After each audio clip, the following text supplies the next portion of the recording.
आज के इस वीडियो में हम देखेंगे स्वतंत्रता के पश्चात हिंदी गद्य एवं उसकी विधाओं का विकास। तो स्वतंत्रता के पश्चात हिंदी साहित्य की विधाएं हैं, उस पर क्या क्या असर दिखाई देता है, कौन कौन सा विधा का विकास हुआ, उसको हम देखेंगे। तो स्वतंत्रता के बाद जो है हिंदी गद्य में जब आज़ादी की लड़ाई चल रही थी तो राष्ट्रीयता की भावना दिखाई दे रही थी। तो ये जो राष्ट्रीयता की भावना है ये साहित्य पर आपको दिखाई दिया।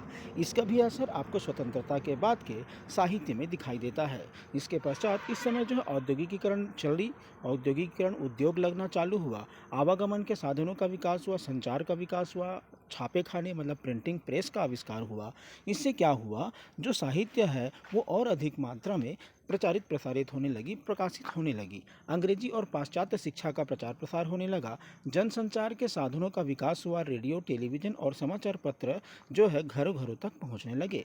और जो शिक्षा है, शिक्षा के प्रति लोगों में जागरूकता आई।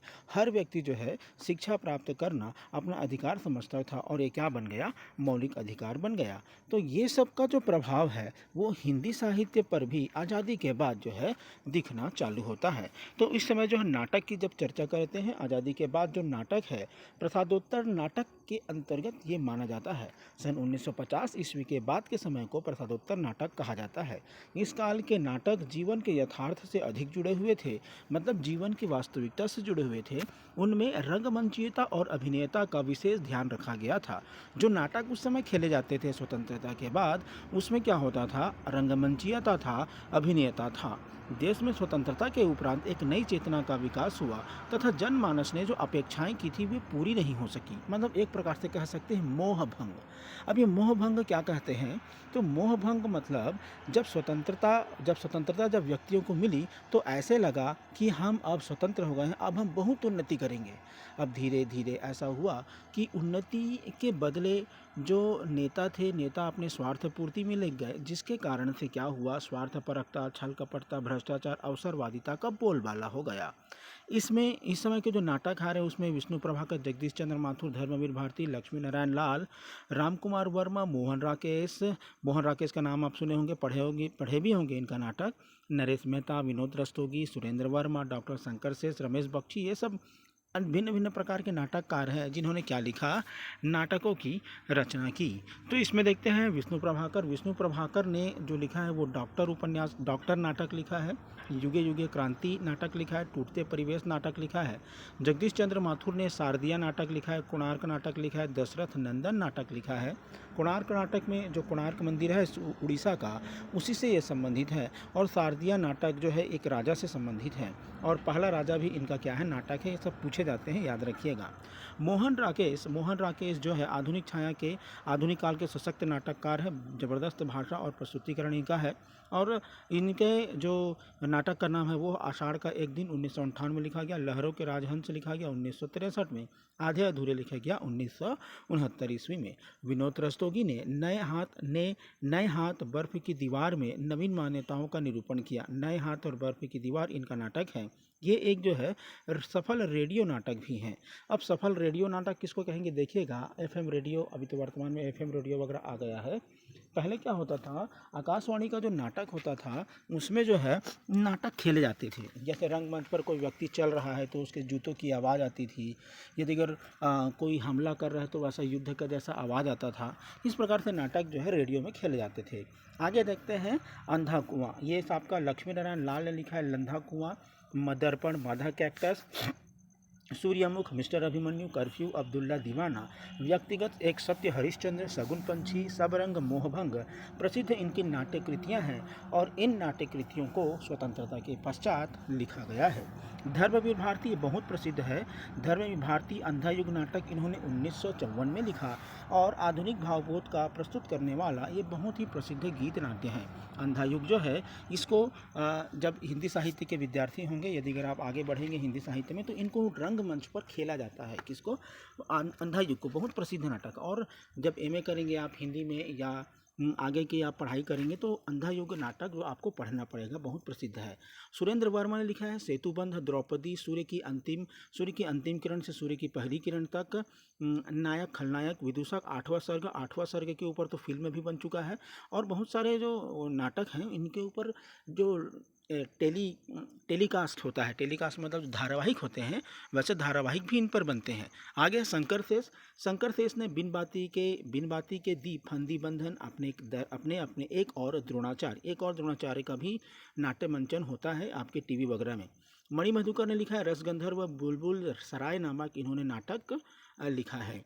और अब आता है उपन्यास के दृष्टिकोण से देखेंगे। अब उपन्यास स्वतंत्रता के पश्चात कौन कौन सा उपन्यास आपको दिखाई दिया, तो इस समय जो है उपन्यासकारों में जैनेन्द्र का नाम लेते हैं, बहुत प्रसिद्ध उपन्यासकार है। परख, सुनीता, त्यागपत्र, कल्याणी, इलाचंद जोशी लिखते हैं सन्यासी, पर्दे की रानी, जहाज की पंछी, मुक्ति पथ, अज्ञेय, सच्चिदानंद हिरानंद वात्स्य अज्ञेय है, नदी के द्वीप, शेखर एक जीवनी, अपने अपने अजनबी।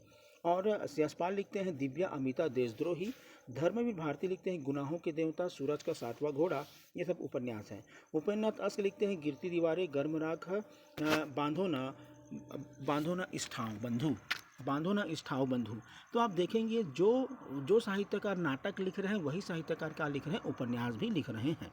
आगे है नागार्जुन की चर्चा करते हैं। नागार्जुन ने बलचनामा, बाबा बटेश्वर नाथ, रतिनाथ की चाची ये उपन्यास लिखे हैं। अमृतलाल नागर ने बूंद और समुद्र, अमृत और विष, मानस का हंस, सुहाग के नूपुर, काल, ये सब क्या लिखा है, उपन्यास लिखा है। मानस का हंस जो है ये तुलसीदास से सूरदास से संबंधित है। आगे है राजेंद्र यादव ने उखड़े हुए लोग, सह और मात ये उपन्यास लिखा है। फणीश्वरनाथ रेणु ने मैला आंचल उपन्यास लिखा है। मैला आंचल सब जानते होंगे, नहीं जानते तो सुन लीजिए। फणीश्वरनाथ रेणु मिथिलांचल के रहने वाले हैं, पूर्णिया में इनका जन्म हुआ था। पूर्णिया तो सब जानते ही होंगे, यदि अगर बिहार के होंगे तो और अच्छे से जानेंगे। जो मैला आंचल उपन्यास है पूर्णिया के आसपास के जीवन रहन सहन का चित्रण उसमें दिखाई देता है। शिव प्रसाद सिंह ने अलग अलग वैतरणी, गली आगे मूर्ति है। काशीनाथ सिंह ने अपना अपना मोर्चा, नरेश मेहता, मोहन राकेश ने अंधेरे बंद कमरे उपन्यास लिखा है। कमलेश्वर, शैलेश भटियानी, ये सब क्या है, उल्लेखनीय उपन्यासकार हैं और इन लोगों ने क्या किया, लेखन किया है। मैं इसको आपको शॉर्टकट में बता रहा हूँ ताकि आपको आंसर राइटिंग करते बन जाए। आप क्या करिएगा, कम से कम 3-3, 4-4, कम से कम 5-5 उपन्यासकारों का लिस्टिंग कर करके, अच्छे उपन्यासकारों का मतलब फेमस उपन्यासकारों का नाम याद कर लेना और उनके द्वारा 3-3, 4-4 उपन्यास को रट लेना।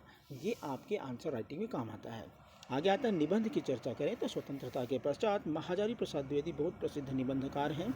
हजारी प्रसाद द्विवेदी ने अशोक के फूल, कल्पलता, विचार और वितर्क लिखा है। डॉक्टर नगेंद्र ने लिखा है विचार और विवेचन, विचार और अनुभूति, विचार और विश्लेषण। बाबू गुलाब राय ने लिखा है ठलुआ क्लब और गेहूं और गुलाब। ये जो गेहूं और गुलाब है, ये गेहूं और गुलाब आप फर्स्ट ईयर के MIL हिंदी में आपको इसका पाठ्यक्रम आपको देखने को मिलेगा, स्कूलों में भी आप इसको पढ़े होंगे।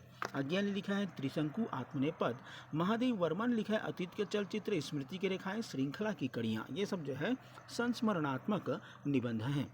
इनके अतिरिक्त और भी बहुत सारे निबंधकार हैं जिनका नाम है शिवदान सिंह चौहान, डॉक्टर देवराज, कन्हैयालाल मिश्र, धर्मवीर भारती, प्रभाकर माछुए, विद्यानिवास मिश्र भी बहुत प्रसिद्ध निबंधकार हैं। आदि निबंधकारों के भिन्न भिन्न साहित्य के पत्र पत्रिकाओं में प्रकाशित होते थे। तो मेरे हिसाब से विद्यार्थियों के लिए निबंध पढ़ना सबसे ज़्यादा बोरिंग लगता है, क्योंकि मैं भी विद्यार्थी रहा हूँ तो मेरे को पता है। आगे है निबंध के पश्चात देखेंगे एकांकी। इस समय जो एकांकी लेखन हुआ है इसमें रेडियो का प्रभाव है, एकांकियों पर रेडियो का प्रभाव है। नाटक का नया रूप दिखाई देता है। जैसे विनोद रस्तोगी लिखते हैं बहू की विदा, कणाद ऋषि भटनागर लिखते हैं नया रास्ता, अपना घर दहेज की कुप्रथा का, अपना घर जो है दहेज की कुप्रथा को इसमें दिखाया गया है। इसके अलावा और भी बहुत सारे नाटककार हैं, विनोद रस्तोगी, जयनाथ लनिन, लक्ष्मी नारायण लाल, राजा राम शास्त्री, कैलाश देव, विष्णु प्रभाकर भी बहुत प्रसिद्ध एकांकीकार हैं। प्रभाकर माचुए, रेवती शरण शर्मा। तो इस प्रकार से भारत भूषण अग्रवाल, कृष्णा किशोर, ये सब क्या है, एकांकीकार हैं। और ये एकांकी किसको कहा जाता है, एकांकी में केवल एक अंक होता है, आप ये याद रखेंगे। ये नाटक का ही रूप है। नाटक जो है, नाटक का एक अंक वाला जो खेला जाता है उसको एकांकी कहा जाता है, आप इसमें याद रखेंगे। आगे और जो देखते हैं, विष्णु प्रभाकर लिखते हैं बंधन मुक्ति, अच्युतोद्धार, पाप।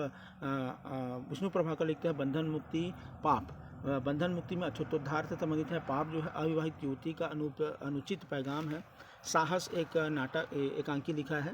निर्धनता और वेश्यावृत्ति संबंधित है। प्रतिशोध लिखा है। इंसान में हिंदू मुस्लिम झगड़ों से उत्पन्न सांप्रदायिकता को इन्होंने दिखाया है। वीर पूजा में शरणार्थी समस्या है। किरण और कुहासा में अंतर्जातीय विवाह की सामाजिक समस्याओं का चित्रण किया गया है। आगे आता है देवीलाल सागर। देवीलाल सागर ने वीर बल्लू लिखा है। देवीलाल सागर ने वीर बल्लू लिखा है। ओ नीला घोड़ा व जीवन दान ऐतिहासिक एकांकी हैं। और प्राचीन राजपूती शौर्य, मातृभूमि प्रेम, स्वातंत्र्य प्रेम, त्याग का सुंदर चित्रण जो है देवीलाल सागर ने इसमें किया है। आगे आता है जयनाथ लनिन। यह जयनाथ लनिन ने देश की मिट्टी, विद्रोही की गिरफ्तारी आदि एकांकी लिखा है और इसमें ये देशभक्ति से संबंधित है और कर्तव्य भाव इसमें दिखाई देता है। इसी प्रकार आगे एकांकी की बात करते हैं तो परिपूर्णानंद वर्मा जी लिखते हैं वाजिद अली शाह, शेर शाह सूरी, बहादुर शाह। प्रेम नारायण टंडन लिखते हैं अजातशत्रु, गांधार पतन, संकल्प माता। जयनाथ लनिन लिखते हैं संवेदना सदन, शांति सम्मेलन, वर निर्वाचन, नेता, मेल मिलाप। लक्ष्मी नारायण लाल लिखते हैं गीत के बोल, मूर्ख, सरकारी नौकरी, कला का मूल्य, रिश्तेदार।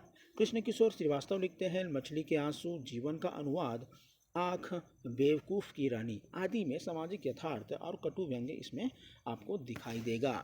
तो इस प्रकार से ये जो है गद्य साहित्य की और भी बहुत सारी विधाएं हैं जो ज़्यादातर हम विद्यार्थी जब ज़्यादा पढ़ते हैं स्कूलों में या कॉलेज में तो हम नाटक को जानते हैं, उपन्यास को जानते हैं, निबंध को जानते हैं और कहानी पक्ष को जानते हैं। इनको हम ज़्यादा जानते हैं। और जो है और भी भिन्न भिन्न प्रकार के पक्ष होते हैं जैसे जीवनी होता है, आत्मकथा होता है, यात्रा वृत्त है, संस्मरण है, रेखा चित्र है, रिपोर्टाज है। तो स्वतंत्रता के बाद जो है इन साहित्य पर भी काम हुआ है, इसमें लिखा जाता रहा है। जैसे आप देखेंगे कोई न्यूज़पेपर होता है, उस न्यूज़पेपर में साहित्य का एक अंक होता है तो उसमें जीवनी, आत्मकथा, कभी प्रेमचंद के बारे में दे देता है, कोई व्यक्ति प्रसिद्ध नेता के बारे में लिख देता है, कोई किसी क्रिकेट खिलाड़ी के बारे में लिख देता है। तो इस प्रकार से जो विधाएं हैं वो छपते रहती हैं। तो अब जीवनी की बात करते कौन कौन सा जीवनी जो है इस समय लिखा गया था।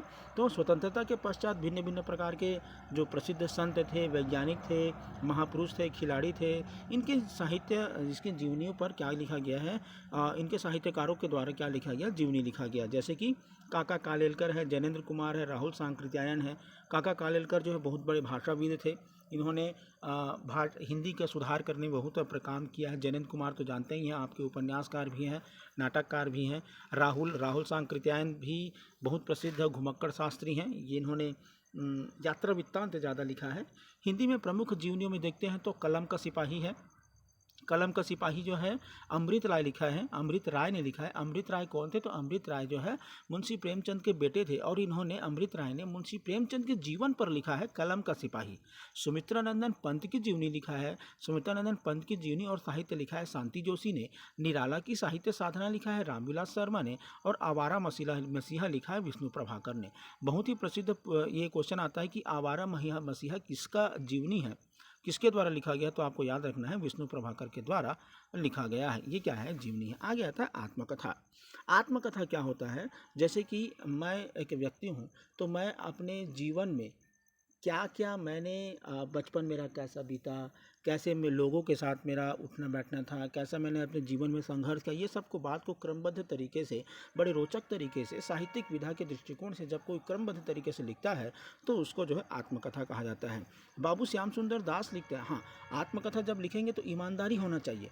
पता चला वो चारित्रिक दृष्टिकोण से कुछ गलत काम किया है और उसको अपनी आत्मकथा में नहीं दिखाया है तो ये गलत बात है। जैसा है वैसा उसको दिखाना है। यदि गलत थे उस समय तो गलत भी दिखाना है। बाबू श्याम सुंदर दास लिखते हैं मेरी आत्मकहानी। वियोगी हरि लिखते हैं मेरा जीवन प्रवाह। यशपाल लिखते हैं सिंहावलोकन। पांडे ब्रजेंद्र सिंह लिखते हैं अपनी खबर, खुद के बारे में लिख रहे हैं। बाबू गुलाब राय लिखते हैं मेरी असफलताएं। राजेंद्र प्रसाद लिखते हैं आत्मकथा। राजेंद्र प्रसाद कौन है? ये अपने जो पहले प्रधानमंत्री हुए थे वही हैं, पहले जो राष्ट्रपति हुए थे राजेंद्र प्रसाद वही हैं। आगे आता है राहुल सांकृत्यायन लिखते हैं मेरी जीवन यात्रा। आचार्य चतुर्सेन शास्त्री लिखते हैं मेरी आत्मकहानी। सेठ गोविंद दास लिखते हैं आत्मनिरीक्षण। हरिवंश राय बच्चन के जो आत्मकथा है बहुत प्रसिद्ध है, जिसका नाम है क्या भूलूं क्या याद करूं, नीड़ का निर्माण फिर, और एक और है 10 द्वार से सोपान तक। ये इनकी क्या है? आत्मकथाएं हैं। आगे आता है यात्रा वृत्त की चर्चा करते हैं तो यात्रा वित्त मतलब आप समझ गए होंगे, जब कोई व्यक्ति कहीं यात्रा करेगा, यात्रा के दौरान वो अच्छी अच्छी चीज़ों को या रोचक चीज़ों को या किसी निगेटिव चीज़ को जो भी हो उसको वो क्रमबद्ध तरीके से डायरी में नोट करते जाता है और उसको फिर उसको साहित्यिक विधा के दृष्टिकोण से बड़े रोचक तरीके से उसको जब पब्लिश करता है, उसको छपवाता है, तो उसको कहा जाता है यात्रा वृत्तांत। प्रारंभिक आधुनिक काल में हो, मतलब ये जो यात्रा वृत्तांत है ये हिंदी साहित्य में नई विधा है, पहले यह चालू नहीं था, ज़्यादातर जो है स्वतंत्रता के बाद ही ये चालू हुआ है। इसमें रामधारी सिंह दिनकर लिखते हैं देश विदेश। रामधारी सिंह दिनकर जब इधर उधर भ्रमण करते थे तो उन्होंने इस पर लिखा है देश विदेश। यशपाल लिखते हैं दीवार, लोहे की दीवार के दोनों ओर। यशवंत शरण उपाध्याय लिखते हैं मैंने देखी वो दुनिया। अमृत राय लिखते हैं सुबह के रंग। देवेंद्र सत्यार्थी लिखते हैं चांद सूरज के बीरन। आज्ञा लिखते हैं अरे यायावर रहेगा याद। और मोहन राकेश लिखते हैं आखिरी चट्टान तक। तो इस प्रकार से ये जो है क्या है आपका यात्रा वृत्तांत है। आगे आता संस्मरण। संस्मरण जो है जैसे कोई व्यक्ति या कोई साहित्यकार जब बीते हुए घटनाओं को याद करते हुए एक स्केच बनाते हुए लिखता है, मतलब संस्मरण लिखता है, अपनी यादों को लिखता है, तो उसको क्या कहा जाता है? संस्मरण कहा जाता है। उपेंद्रनाथ अश्क लिखते हैं मंटो मेरा दुश्मन, ज़्यादा अपनी कम पराई, रेखाएं और चित्र। रेखाएं और चित्र किसकी रचना है ये ज़्यादातर पूछा जाता है, तो उपेंद्रनाथ अश्क। ऐसा क्वेश्चन भी आ सकता है कि रेखाएं और चित्र किस विधा की रचना है, तो क्या बताओगे? संस्मरण। श्री नारायण चतुर्वेदी लिखते हैं मनोरंजक संस्मरण में। नारायण चतुर्वेदी लिखा है मनोरंजक संस्मरण में प्राचीन और आधुनिक साहित्यकारों के रोचक संस्मरण प्रस्तुत इन्होंने किए हैं। ये हो गया संस्मरण। इसके पश्चात और भी बहुत सारे विधाओं में लिखा गया है। रेखा चित्र, भेंट वार्ता, डायरी, पत्र साहित्य, ये जो है उस समय की पत्र पत्रिकाएँ, जो हंस पत्रिका और भी जो हिंदी साहित्य की पत्रिकाएँ, नीलाभ पत्रिका या माधुरी पत्रिका, चांद पत्रिका, वो जो निकला करती थी उसमें ये सब जो है साहित्यकारों के द्वारा लिखित जो रेखा चित्र, भेंट वार्ता, डायरी, पत्र साहित्य, ये सब लिखा जाता रहा है। और तो आज के इस वीडियो में बस इतना ही। इसमें मैंने ज़्यादातर जो है स्वतंत्रता के बाद में 1980 के दशक तक को ही बताया है, क्योंकि आप विद्यार्थी हैं फर्स्ट ईयर के, तो आपको फर्स्ट सेमेस्टर के स्टूडेंट हैं, तो आपको थर्ड सेमेस्टर के स्टूडेंट हैं, तो इसमें आपको क्या होगा, कम से कम उत्तर लिखते आपको बनना चाहिए।